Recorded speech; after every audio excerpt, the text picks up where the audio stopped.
겨울 한자를 푸는 대구의 오집사입니다. 오늘은 불굴 단자에 대해서 말씀드리겠습니다. 자, 여기서 보시면 멀경자도 좀 보이는 것 같고 십자가도 보이고 이게 장정정자도 보이고 입구자도 보이고 제가 점이라 그랬죠. 이 피라 그랬죠. 피도 보이는 것 같고 그렇습니다. 이것이 왜 불굴 단자인지 제가 설명드리겠습니다.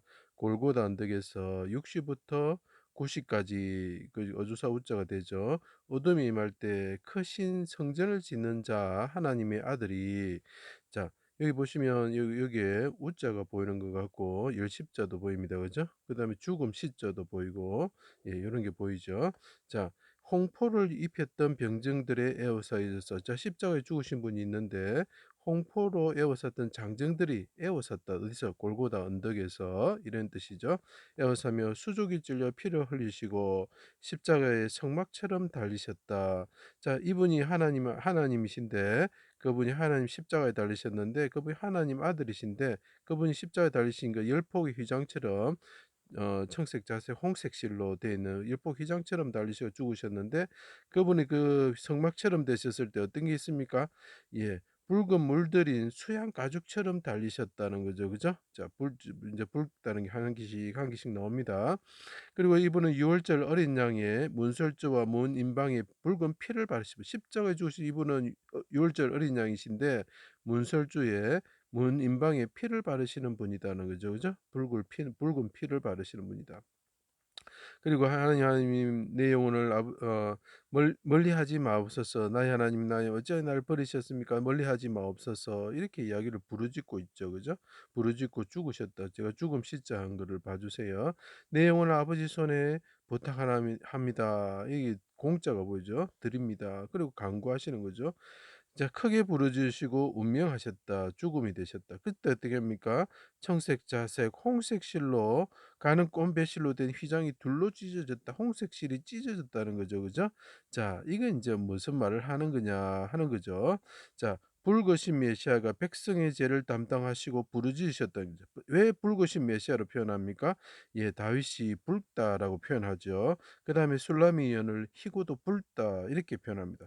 메시아가 붉다는 거죠. 왜 붉어지는지를 제가 또 설명드릴게요. 자, 피를 흘리시기 때문에 붉어지시고, 그 다음에 통곡과 눈물로 하나님께 죽음에서 구원하실 것을, 자신과 자기 백성을 죽음이라는 그 대적에서부터 구원하실 것을 간구하시는 거죠. 부르짖으시는 거죠.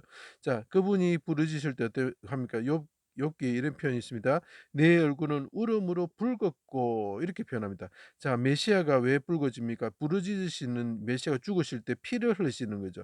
피를 흘리시니까 붉어지는 거고, 두 번째로 그분이 부르짖음으로 통곡과 눈물로 하나님께 아뢰므로 울음으로 붉어졌다. 이렇게 하는 거죠. 자, 아버지의 집을 구하기 위해서 라합이 간구를 합니다. 그럴 때 어떤 연관이 있습니까? 붉은 줄을 내린다. 그 붉다는 걸 자꾸 연결하는 것은 그분이 간구할 때 붉어진다는, 얼굴이 붉어진다는 뜻도 있고 피를 흘리신다는 것이 있죠. 그렇죠? 이게 피를 뜻하는 점주자가 있어야 되는 거죠.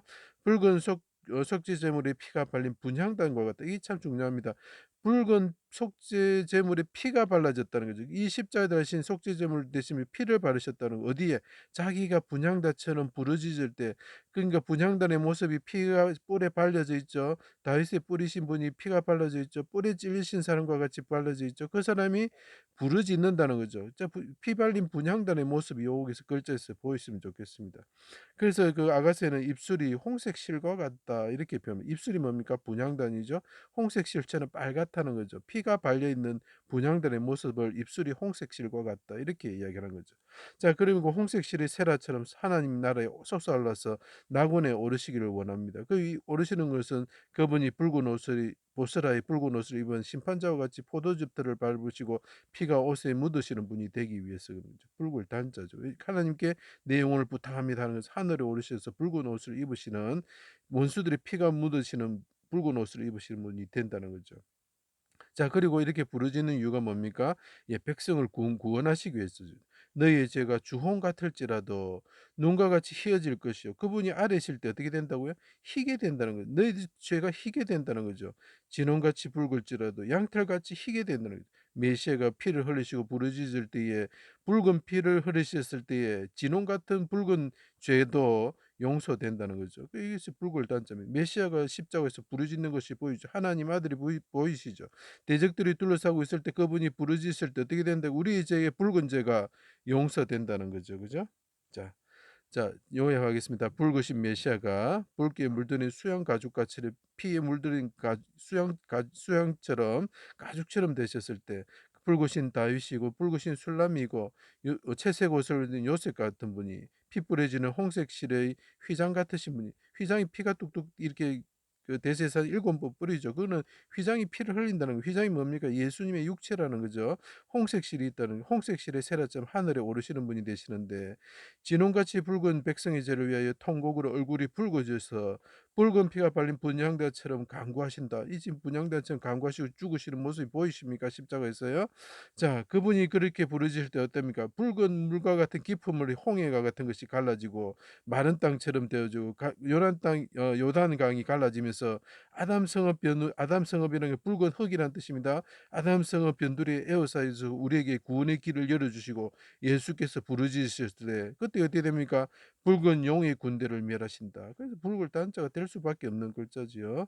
자, 그래서 그분이 하늘에 오르셔 가지고 세라처럼 하늘에 오르셔 가지고 그분의 옷에 어떻게 합니까? 홍색 실이죠.